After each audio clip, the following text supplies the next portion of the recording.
Hello, dear students of the voice of the rain. This poem,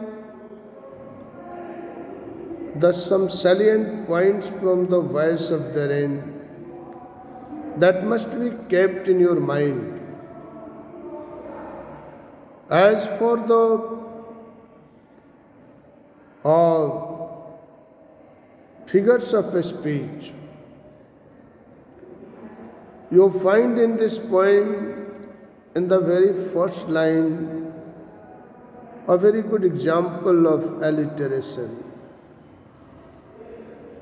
And who art thou, said I, to the soft falling shower. And the other dominant figure of speech is personification. The poem, the rain has been personified as a person because the rain is capable to understand the question of the poet, and not only that, the rain also answers the question of the poet. Now, why the poet calls it strange? Strange because the rains being inanimate, things can't understand and answer, but as the rain understood the question of the poet and answered, that's why the poet says that it's strange. Strange to say it made an answer. The poet says the answer has been translated because the rain did not answer in English or in any human tongue. The rain answered in its own tongue, in its own voice. It answered in the voice of the rain, and the poet translated it for us. And since the poem contains what the rain had told in its own voice, the name of the poem is The Voice of the Rain. This is in a way the justification of the title, The Voice of the Rain. Now we find that the rain says that it is the poem of the earth.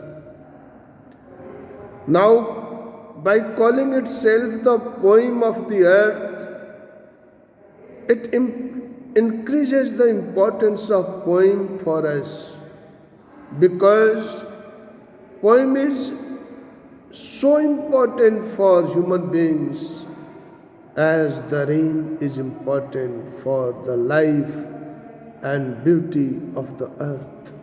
So is poem important for the human beings, and surprisingly, the human beings are not giving that importance to poems in their lives. Now, how is it so? And when we compare something with some other thing, the other thing is supposed to contain that quality more intensely. So when the rain says, I am the poem of the earth, in fact, what is there is that the rain is more important, the poem becomes more important even than the rain, because the rain compares itself with the poem and says, I am the poem of the earth. After that, a parallel has been drawn among the poem among a poem and the rain.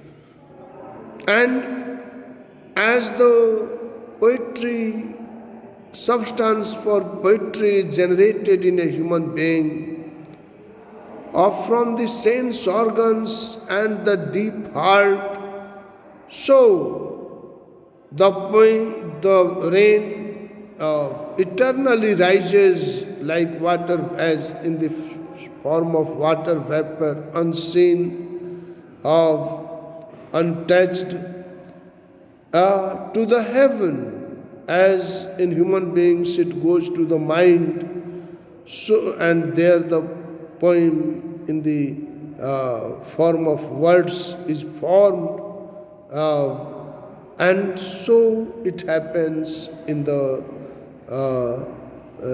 earth system, that the evaporated thing goes into the sky, and there it is formed in the as clouds, and then it rains.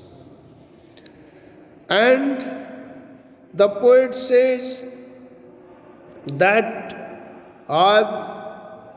as the feelings of, let the qualities of human beings sprout.